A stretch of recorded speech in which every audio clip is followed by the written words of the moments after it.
So I've listened to the interview of the CEO of Vodacom, explaining rubbish, comparing internet data allocations to parking spot.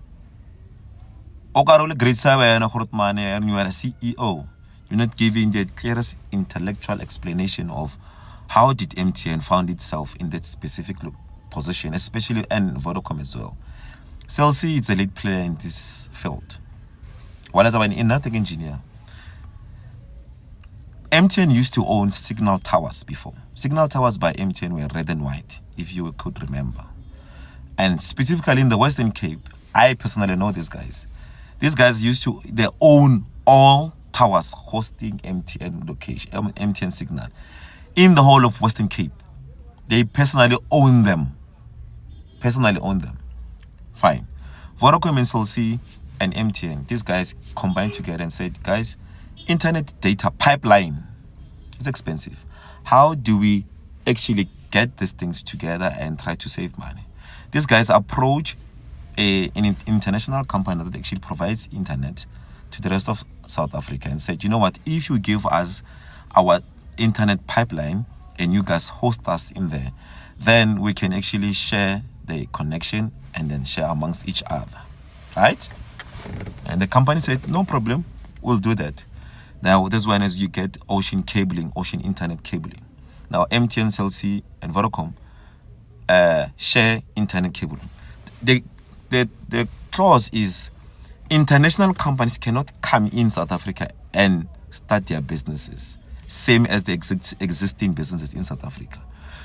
If they're using an internet cable, they had to bring the internet inside or voice inside. Inland company owned by South Africa would actually share this connection. So it's called inland advertising and promotion. Amongst these guys, they actually can compete amongst themselves, but they can actually buy from one supplier source. Now, Vodacom used to have its own satellite connection. They abandoned that because it was expensive, right? And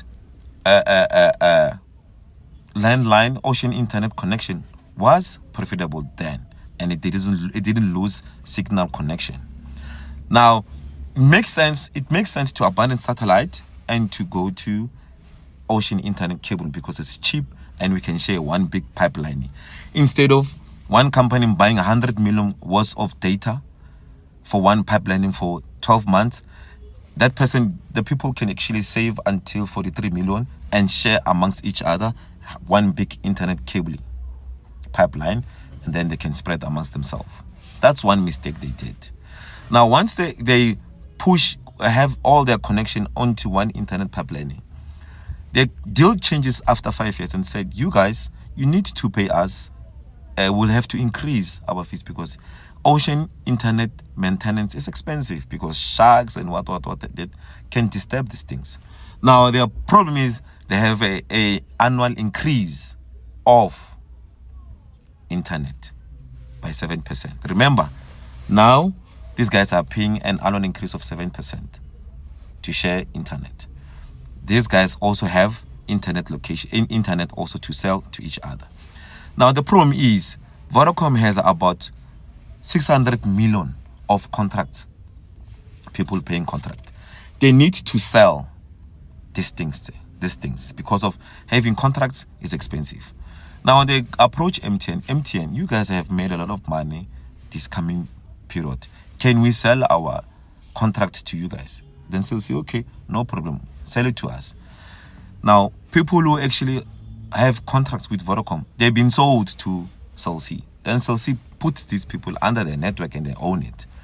Then Cell C on its own have its own contract, Part of making money and trying to survive and balancing the balance sheet is to sell contract accounts to each other, right? The bigger, the bigger the contract, the more expensive to sell and profitable to sell, just to keep your balance sheet healthy. Now, after a year or so, Cell C goes to Vodacom. Vodacom, hey, we've got 200 million worth of contracts we want to sell to you guys. Okay, sharp, we'll buy it at 180, and then the 20 will pay it by installment. MTN, Cell C say, fine, no problem, and they sell.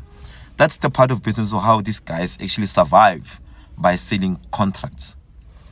Now the problem comes when Cell C and MTN have a lot of SIM cards with data and airtime not used. Because on a monthly basis, these guys need to make money, but they cannot make money because of the money they have is tied up into SIM cards that are not used. Remember, they bought internet and then allocated you 1 gig of data on a SIM card that you're not using. For the fact that they're not using it, to them, it's actually becoming a loss because they already bought that internet.